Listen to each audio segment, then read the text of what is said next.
In the basement of a merchant's house in Yekaterinburg, in the first hour past midnight on July 17, 1918, 11 people were told to wait for a photograph that was never going to be taken.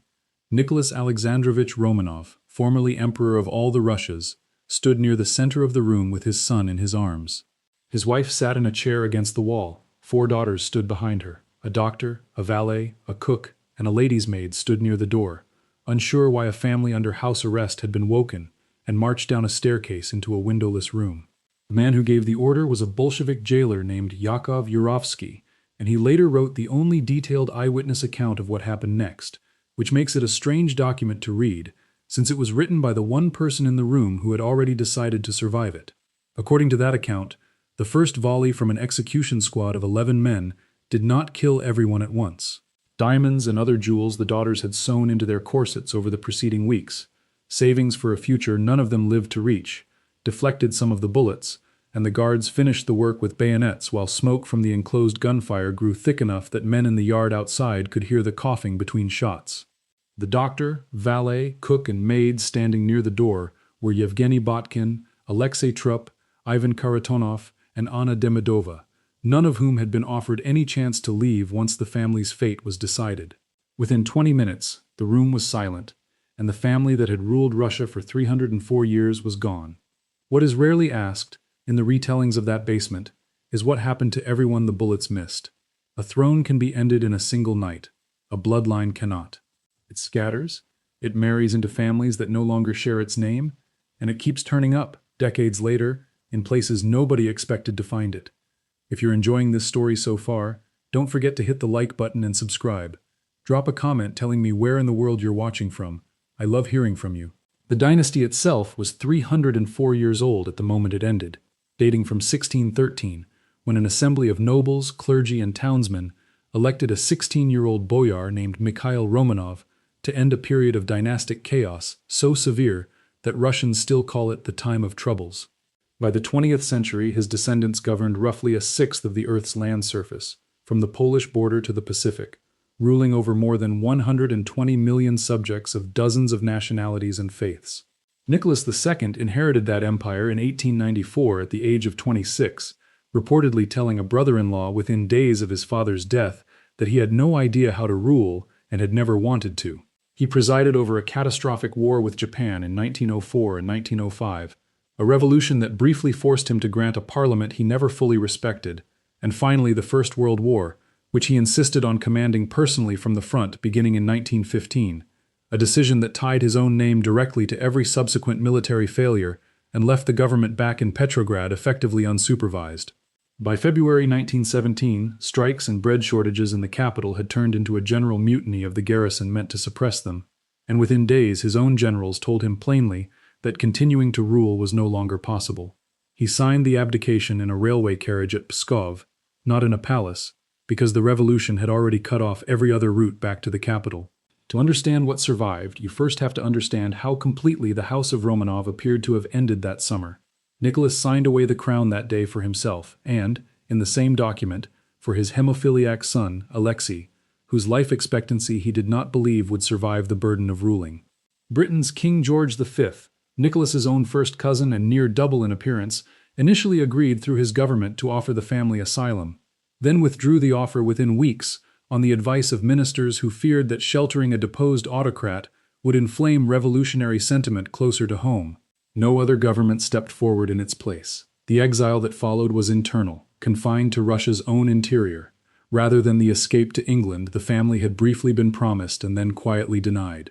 The family was placed under house arrest, first at their own palace outside Petrograd, then moved east, first to Tobolsk in Siberia, and finally, in the spring of 1918, to a 2-story house in Yekaterinburg, requisitioned from a local engineer named Nikolai Ipatiev, who was given 40 minutes to pack and leave. The house was ringed with a wooden fence built specifically to block the view from the street, and the family lived inside it for 78 days under guards who referred to the house, without irony, as a house of special purpose. On the night of the killing, the family was not alone. A day later, in a town called Alapayevsk, 200 kilometers north, a second group of Romanovs, Nicholas's sister-in-law Grand Duchess Elizabeth Fyodorovna among them, along with Grand Duke Sergei Mikhailovich, three young sons of Grand Duke Konstantin Konstantinovich, named Ioan, Konstantin, and Igor, and a young prince named Vladimir Paley, were driven to an abandoned mineshaft, beaten, and thrown down it alive. Grenades were dropped in after them. Villagers later reported hearing hymns rising out of the shaft for several days afterward. Within 13 months, 17 members of the extended Romanov family had been murdered by the new Soviet state, and the dynasty that had ruled a sixth of the Earth's landmass looked, from the outside, like it had been erased down to the root. The Alapayevsk dead did not stay in that mineshaft. When white forces retook the area in October 1918, they recovered the bodies, and as the front collapsed again the following year, white officers carried the coffins eastward by rail through Siberia and into Chinese territory to keep them from falling back into Bolshevik hands. Grand Duchess Elizabeth's remains eventually completed a journey of more than 8,000 miles, reaching Jerusalem in 1921, where she was buried in the Church of Mary Magdalene at her own stated wish, made years earlier, to be laid to rest in the Holy Land. She was canonized by the Russian Orthodox Church in 1992, one of the few Romanov relatives whose remains reached a final resting place without decades of institutional delay, largely because they had left Russian soil entirely before anyone in Moscow had the chance to lose track of them again. The dynasty had not, in fact, been erased down to the root.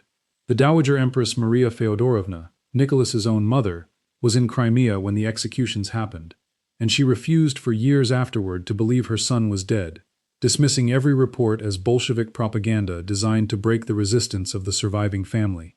The rescue itself owed less to any government's own initiative than to the private urging of her sister, Queen Alexandra of the United Kingdom, who pressed the case for evacuation directly after London's earlier hesitation over the rest of the family. In April 1919, with the Red Army closing on the Crimean coast, a British warship, HMS Marlborough, evacuated her and a group of other Romanovs to Constantinople and then on to Denmark, her country of birth, where she lived another 9 years insisting, to the end, that Nicholas and his children would return. She was buried in Roskilde Cathedral in Denmark in 1928, and it was not until 2006, 78 years later, that her remains were moved back to Russia and placed beside her husband, Alexander III, in the Romanov crypt at the Peter and Paul Cathedral in St. Petersburg, fulfilling a wish she had stated in her will and that no government had been willing, until then, to honor. Her daughter, Nicholas's sister Xenia Alexandrovna, had left Crimea on the same British warship, and in 1925 King George V granted her family the use of Frogmore Cottage, a small grace and favor house within the grounds of Windsor Castle, after her finances collapsed almost entirely in exile. She lived there for over a decade with a shifting household of sons, daughters-in-law, and grandchildren, one of whom, Prince Andrew Romanov, grew up largely at Windsor and later wrote his own memoir of the arrangement. The cottage was reassigned after King George's death in 1936, and Xenia herself spent her last years at a grace and favor apartment at Hampton Court Palace, dying there in 1960. Frogmore Cottage itself did not stay obscure. In 2019, following a renovation funded by the Crown, it became the first marital home of Prince Harry, Duke of Sussex, and Meghan Markle, a fact that places two very different exiles from two very different thrones under the same small roof, 94 years apart, in a coincidence neither family had any hand in arranging. Other branches of the family had already made it out before the killings began. Grand Duke Kirill Vladimirovich, a first cousin of Nicholas II, left Petrograd for Finland in the summer of 1917, well before the family's arrest turned lethal, and from there resettled with his wife and children in France. His conduct during the February Revolution, when he had marched troops under a red ribbon to the Duma, in a gesture some royalists never forgave, made him a controversial figure among the exiled aristocracy. It did not stop him from acting. In 1924, with the deaths of Nicholas, Alexei, and every other male Romanov who stood ahead of him in the line of succession now confirmed, Kirill proclaimed himself Emperor of all Russia in exile, styling himself Kirill I, and establishing a court in miniature at a rented house in Sambriac and later in Coburg, Germany. He had no country, no army, no revenue beyond what remained of the family's foreign holdings, and a title that most of the surviving Romanov men considered self-appointed and premature. His followers, who called themselves Kirillovtsi, issued imperial decrees from exile and struck commemorative medals bearing his profile, while the Dowager Empress, still refusing to accept that her own son was dead, declined to recognize the proclamation at all, opening a rift inside the family that would outlast everyone who had taken a side in the original argument. But the claim was made, and it did something no bullet in a Yekaterinburg basement could undo. It kept the dynasty in continuous, unbroken argument with itself, which turned out to be a form of survival all its own. Not every Romanov chose, or was able, to keep up the pretense of a court.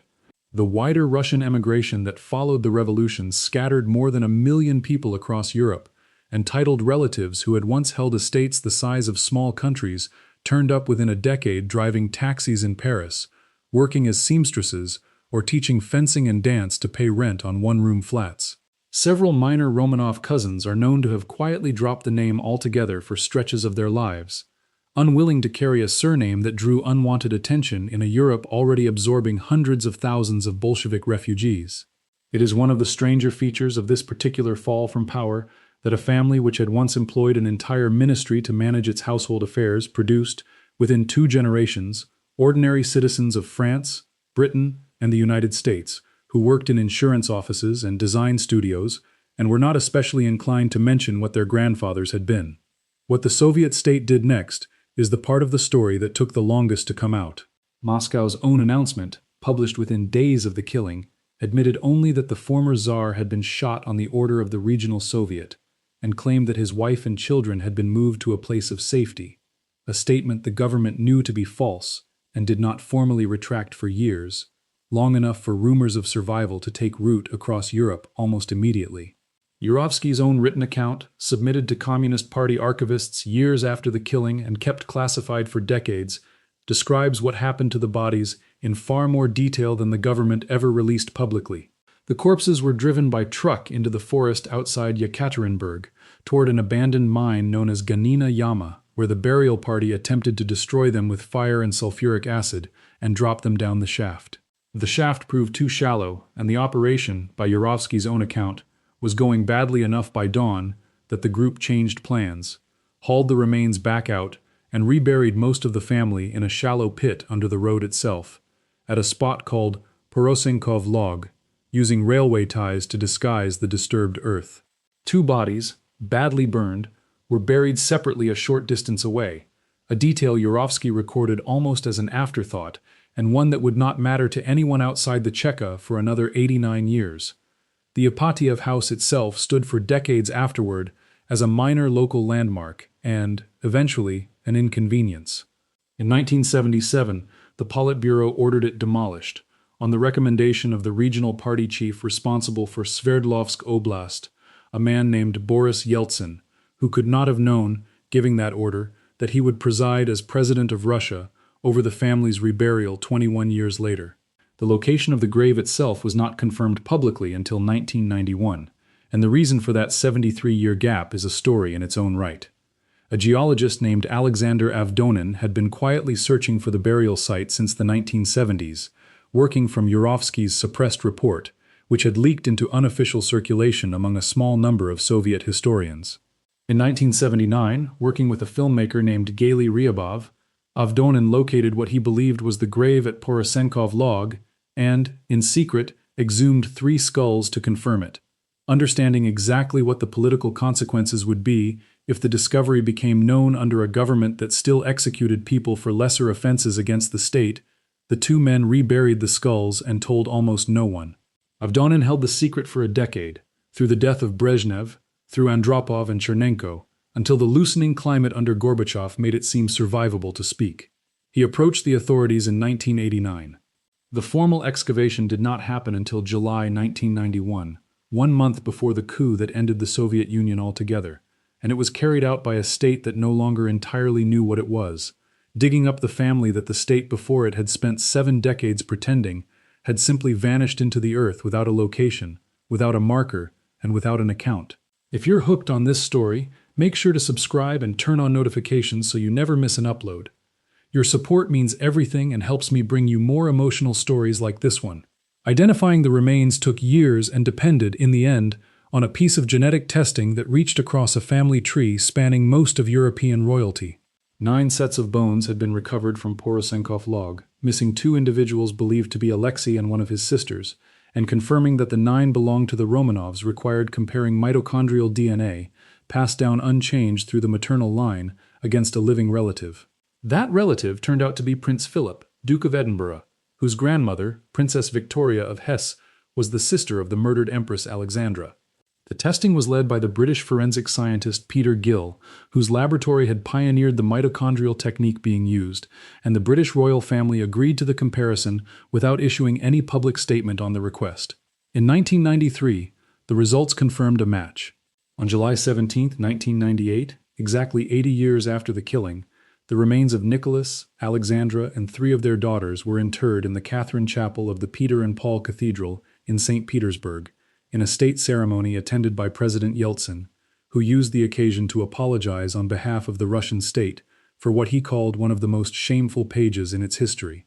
The Russian Orthodox Church, notably, did not fully endorse the identification at the time.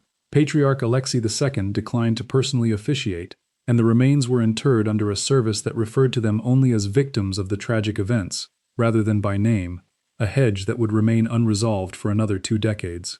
The 2 missing children were not found until 2007, when a group of amateur searchers located a second, smaller grave a short distance from the first, containing fragments of 2 skeletons, burned and damaged in a manner consistent with the acid and fire Yurovsky had described in his report.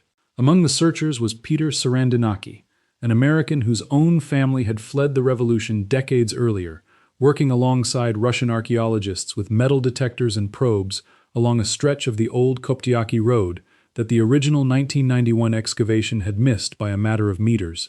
DNA testing the following year confirmed what the searchers suspected. These were the remains of Alexei, the heir who had never reigned, and his sister, Grand Duchess Maria. The discovery should have closed the case entirely. It did not. The Church, having only reluctantly accepted the 1991 identification, now demanded a fresh investigation before it would recognize the second grave at all. And in 2015, Russian investigators exhumed Nicholas and Alexandra's remains a second time, along with a blood-stained uniform belonging to Alexander II, assassinated in 1881, to run an entirely new round of genetic comparison. The results, released in 2018, confirmed everything the original 1990s testing had found. And still, as of this telling, Alexei and Maria have not been buried. Their remains sit today in cardboard boxes in the Russian State Archive, 99 years after they died, and roughly 2 decades after science first proved who they were, waiting on an institutional decision that keeps finding reasons to be postponed. It is, in its own way, the clearest surviving evidence of how uneasily a modern Russian state has learned to sit beside a dynasty it destroyed, and then spent 30 years trying to figure out how to bury with the correct amount of honor. Into the space left by that uncertainty walked one of the most persistent impostors in modern history. In February 1920, a young woman was pulled from a canal in Berlin after a suicide attempt and admitted to a mental hospital under no name at all. 2 years later, she began telling hospital staff that she was Grand Duchess Anastasia, the youngest of Nicholas's daughters, and that she had survived the Yekaterinburg cellar by some combination of luck and a diamond-lined corset that had deflected the bullets. Calling herself Anna Anderson, she spent the next several decades pursuing recognition from surviving Romanov relatives, some of whom believed her, most of whom did not, in a German court case over her identity that ran, on and off, from 1938 to 1970, and became the longest-running civil suit in that country's legal history, ending without a definitive verdict either way. Grand Duchess Olga Alexandrovna, the real Anastasia's aunt, traveled to a Berlin clinic in 1925 to see her in person, spent several days at her bedside, and came away unconvinced, a judgment Anderson's supporters never accepted. She was, in any case, far from the only claimant of her generation. A Polish-born intelligence defector named Michael Golinewski spent years insisting, with a following of his own, that he was the missing Tsarevich Alexei, grown to adulthood and secretly relocated to the United States, a claim that gathered enough believers to draw brief attention from American intelligence officials before collapsing under the same weight of ordinary biography that eventually caught up with every other pretender. Anderson outlasted them all in public memory. She married an American genealogist named Jack Manahan in 1968 and lived out her final years in Charlottesville, Virginia, still insisting on the claim, still refusing every offer of a test that might settle it. She died in 1984. 10 years later, using a tissue sample preserved from a 1979 hospital operation and a lock of her hair. Geneticists compared her mitochondrial DNA against Prince Philip's, the same genetic line used to confirm the family in the Porosenkov log grave. There was no match. A separate DNA trail instead connected her to relatives of a missing Polish factory worker named Franziska Szankowska, who had vanished from her lodgings in Berlin in the same year Anna Anderson first surfaced. The woman who had spent 64 years insisting she was the last Grand Duchess of Russia was, the evidence showed, someone else entirely, a detail the record can now state plainly, even if it took most of a century to reach it. What the DNA could not settle was who, among the actual descendants, now speaks for the family. Grand Duke Kirill's self-proclaimed imperial title passed in 1938 to his son, Vladimir Kirillovich, who had been born in exile in Finland the year his family fled and who spent his adult life mostly in France and Spain, maintaining what amounted to a court with no country attached to it. Vladimir died in Miami in 1992, and because he had no sons, headship of the line passed to his only child, Maria Vladimirovna, who bases her claim on an argument from imperial succession law holding that when every legitimately married male line goes extinct, the crown may pass through a woman. It is a technical argument, and it is disputed by a large portion of the Romanov family itself.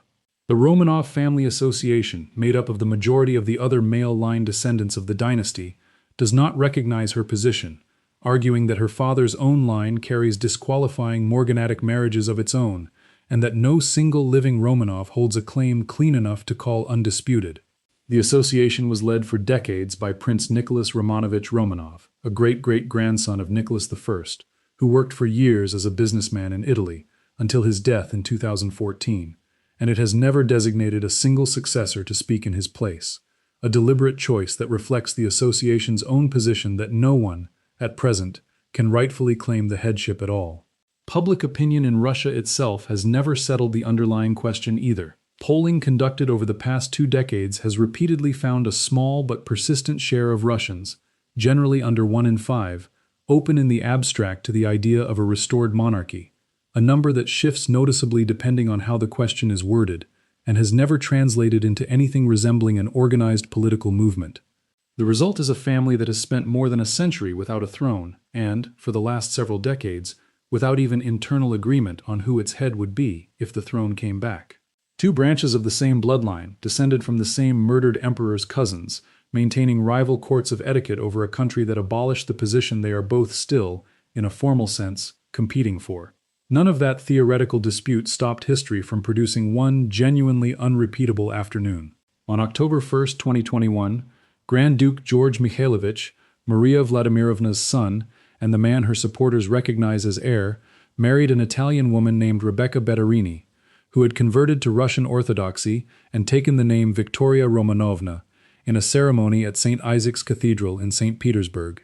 It was reported, accurately, as the first wedding of a Romanov on Russian soil since the empire fell, attended by roughly 1,500 guests, among them Bulgaria's last king, Simeon II, Egypt's last king, Fuad II, and members of a dozen other former royal houses that had lost their own thrones across the same turbulent century, all gathered under the dome of a cathedral in a country that had officially had no monarchy to invite them to for more than 100 years.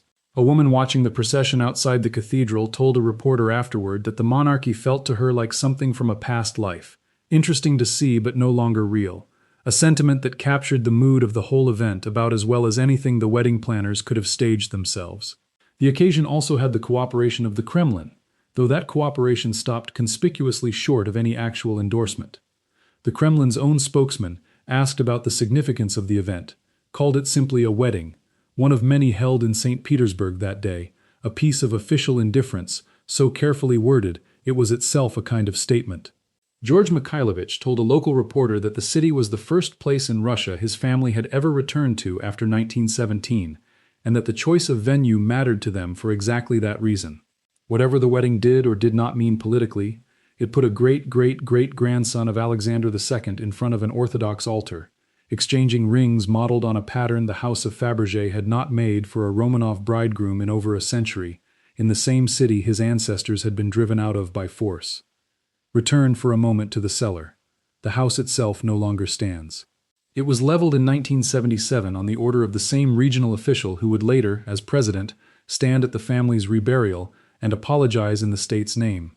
In its place, at the exact spot the basement once occupied, stands a cathedral now known as the Church on the Blood, consecrated in 2003, its altar positioned precisely over where the room used to be.